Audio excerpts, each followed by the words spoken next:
नमस्कार बच्चों, मेरा नाम है राहुल और आप देख रहे हैं सीबीएसई क्लास। तो आज की वर्कशीट है कार्यपत्रक 53 12/11/2020। ठीक है, सामाजिक विज्ञान इतिहास फ्रांसीसी क्रांति भाग 5। भाग लिखना सीख गए हैं अच्छी तरह से। ठीक है, तो आज एक और मैजिक दिखाऊंगा। अगर आपने इंग्लिश वाली वर्कशीट नहीं देखी तो जरूर देखिएगा उसे। ठीक है, ये देखिए, मेरी गलती तो बहुत सारे कमेंट कर दिया आप लोगों ने। 53 वर्कशीट, अब की बार इसकी गलती है। कुछ इसी वाले कमेंट करके बताइए और इसी वाले पे कमेंट करना इंग्लिश वाली वर्कशीट पे कि डीओई वाले की गलत है।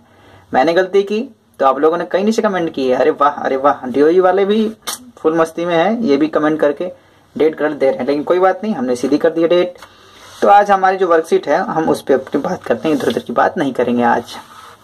ठीक है, तो आज हम स्टार्ट करेंगे 1794 से 1799। अब आगे से बात क्या है, अगर पिछली वर्कशीट दिखाऊं तो कैसे चल रही है ये भी तो पता होना चाहिए ना बहुत अच्छे से। 53, ये 52 है, 53। अब देखो 94 से खत्म की थी हमने। ठीक है, या अलग अलग कर दे। दूसरी वर्कशीट है 92 से 94। अब ये 94 से शुरू हो गई है। ठीक है, यहाँ पे पता है ना, एक ये जैकिबन को हरा दिया था। ठीक है, तो यहाँ पे स्वतंत्रता मतलब गणतंत्र जैसे हो गया था, लेकिन ये कुछ हद तक ठीक नहीं चला। क्यों नहीं चला? जैसे कि अब भारत जैसे कोई देश आजाद होता है तो उसे चलाने के लिए भी तो व्यक्ति चाहिए होते हैं। इसी प्रकार फ्रांस में भी ऐसा ही हो रहा था, लेकिन वहां पे ठीक बंदे ही नहीं थे। पढ़ते हैं आगे क्या होता है। 1794 से 99, उदारवाद गणतंत्र। नेशनल कन्वेंशन ने एक संविधान का निर्माण करके कार्यपालिका का उत्तरदायित्व 5 सदस्यीय निदेशक मंडल या डायरेक्टरी को सौंप दिया। तो पिछली बार क्या हुआ था, इन्होंने जैकोबिनो थे, इन्होंने एक ही बंदे को राज्य दे दिया था। ठीक है, एक बंदे को राज्य दे दिया था इसने, जिसका नाम रॉसपियरे थे, रॉसपियरे के नेतृत्व में। तो अब की बार इन्होंने क्या किया कि 5 सदस्य वाली बनाते हैं कि एक हलकट होगा तो बाकी सब नहीं होंगे। तो डायरेक्टरी की सौंपा। नेशनल कन्वेंशन के बाद फ्रांस में डायरेक्टरी का शासन शुरू हो गया। चलो ठीक है, डायरेक्टरी की व्यवस्था से चलाएंगे। 1795 से 1799 तक चला। 94 बना था। ठीक है, अगस्त शायद दिसंबर बना होगा, तो 95 से 99 तक चला। 95, 96, 97, 98, 99। ठीक है, चला 4 सालों तक डायरेक्टरी का यह शासन अव्यवस्थित और कठिनाई से भरा रहा। ठीक है, संचालन मंडल को सशस्त्र नेताओं ने नियंत्रण एवं सेनाध्यक्षों की नियुक्ति फ्रांस की ओर से संधि करके या युद्ध करके। ठीक है, बहुत सारी यहाँ पे बाधाएं थी। जैसे संचालन मंडल को सशस्त्र सेनाओं को नियंत्रण करना था एवं सेना अध्यक्ष की नियुक्ति करनी थी। फ्रांस की ओर से संधि करने या युद्ध करने के अधिकार प्राप्त थे। संचालन मंडल के सामने सबसे प्रमुख समस्या थी युद्ध की समस्या। डायरेक्टरी के सदस्य का अनुभवहीन होना। जैसे डायरेक्टरी बनाई गई ना, वहां पे जो सदस्य थे अनुभवहीन थे यार, मतलब उनको देश कैसे चलाना ये नहीं पता था। अयोग्य तथा भ्रष्ट थे। अयोग्य तो होंगे भैया, जीत के किसी तरह आगे होंगे, कोई ऑप्शन नहीं, आगे भैया। और भ्रष्ट, सीधी सी बात है, अब भ्रष्ट थे तो जल्दी कैसे। इसीलिए डायरेक्टरी के शासन काल में तरह तरह की गड़बड़ी फैली, बेकारी बढ़ी, व्यापार ठप पड़ गया और विदेश नीति भी कमजोर रही।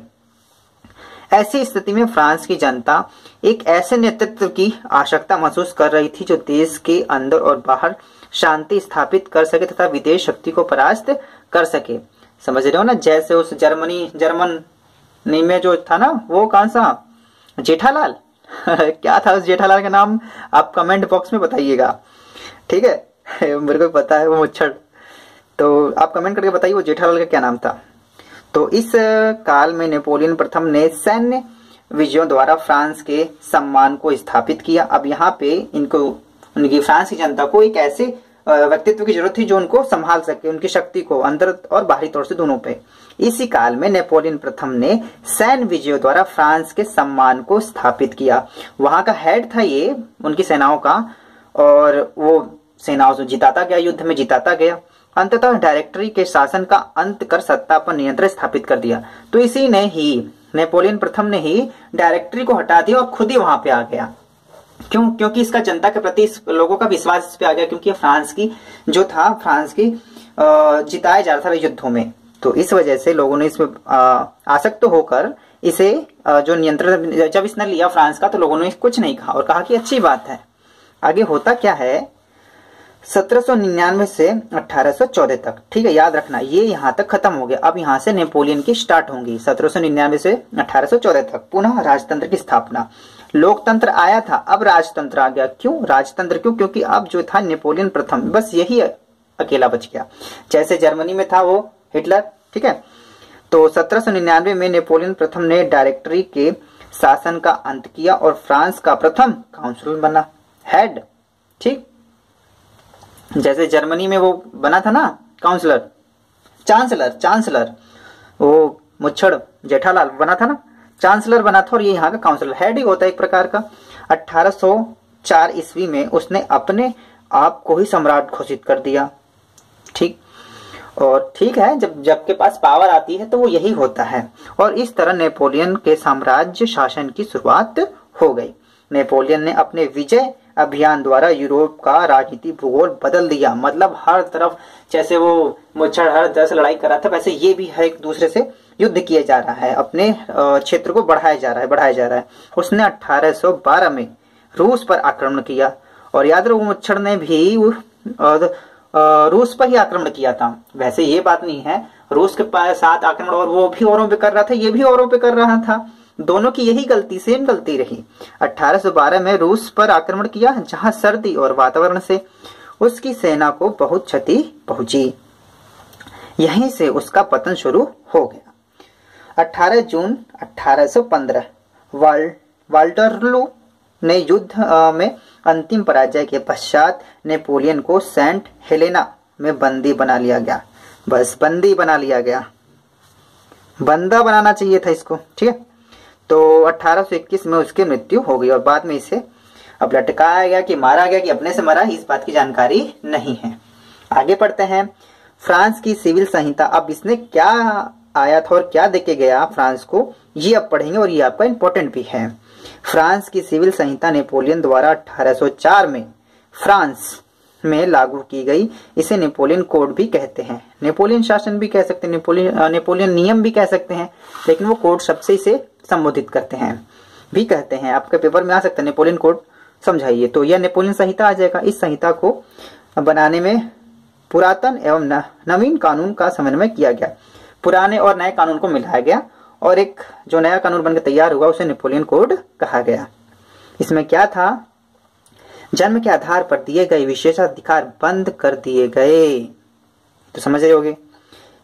इसके तहत धर्म की स्वतंत्रता प्रदान की गई, तथा इसमें कहा गया कि सरकारी नौकरियां उसको मिले जो सर्वाधिक योग्य हो। बिल्कुल, ये बिल्कुल सही है। ठीक है, जो योग्य हो उसे वो चीज मिलनी चाहिए। ज्यूरी की सहायता में खुले में मुकदमे सुनने की व्यवस्था की गई। सीधी सी बात है कि मतलब जैसे मुकदमा खुले में होना चाहिए। आप आज देखो, इंडिया में भी ये नियम हो चुका है कि वैसे न्याय की व्यवस्था तो है ही है, मतलब अब हर एक कोर्ट में कैमरा लगेगा, और उसकी जो न्याय व्यवस्था है, जो न्याय दे रहा है, क्यों दे रहा है, अंदर क्या कन्वर्सेशन चल रही है, ये सबको पता चले। ऐसी ओपनली होने वाली है, लेकिन होगी कब ये कुछ पता नहीं। तो कानून के समक्ष, और अगला है कानून के समक्ष सबकी समानता के सिद्धांत को विधि संहिता में स्थान दिया गया। मतलब कानून के आगे सभी बराबर हैं। व्यक्तिगत संपत्ति के सिद्धांत को मान्यता दी गई, मतलब जो कमाएगा भैया रख सकते हो, कोई टेंशन वाली बात नहीं है। और भूमि पर स्वामी के अधिकार को इतना ठोस बना दिया जितना वह पहले कभी नहीं था। इसलिए छोटे किसान नेपोलियन के समर्थन बन गए थे। और आपको पता ही है, छोटे लोग ज्यादा होते हैं, ज्यादा संख्या में नेपोलियन को समर्थन मिलता गया, और ये इतना ही पावरफुल होता गया।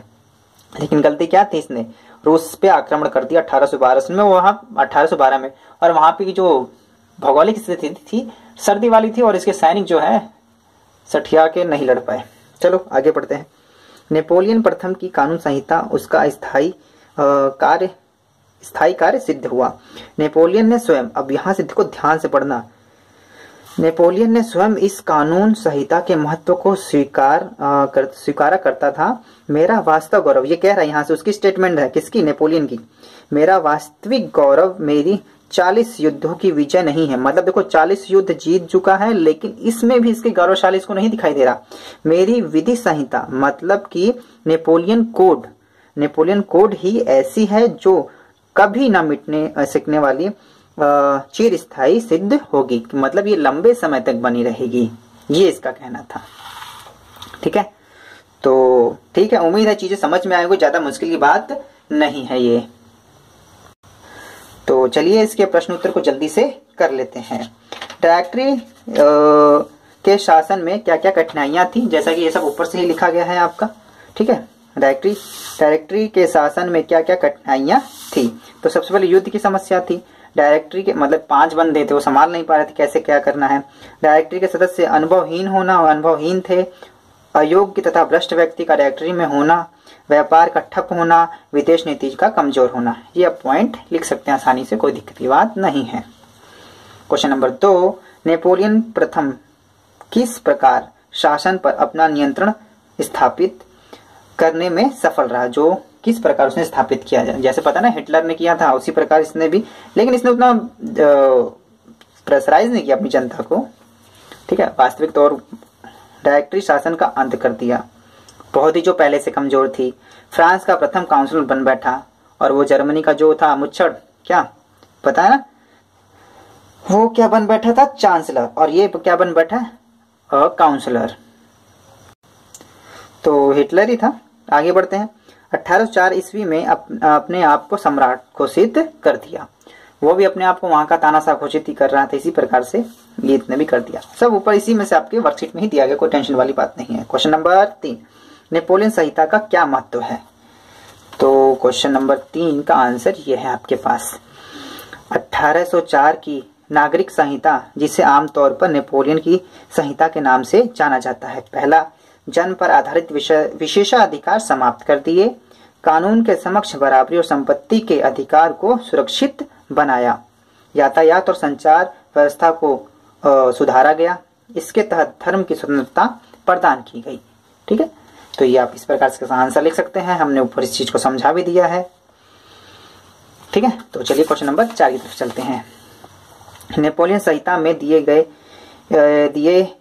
गए किन कानून और प्रावधानों को आप भी अपने लिए महत्वपूर्ण मानते हैं और क्यों। बहुत सारी चीजें हैं महत्वपूर्ण मान सकते हैं सरकारी नौकरी में। ठीक है, लेकिन मैंने क्या कहा, कॉमनली लिया कि जो सबके लिए सही पड़े।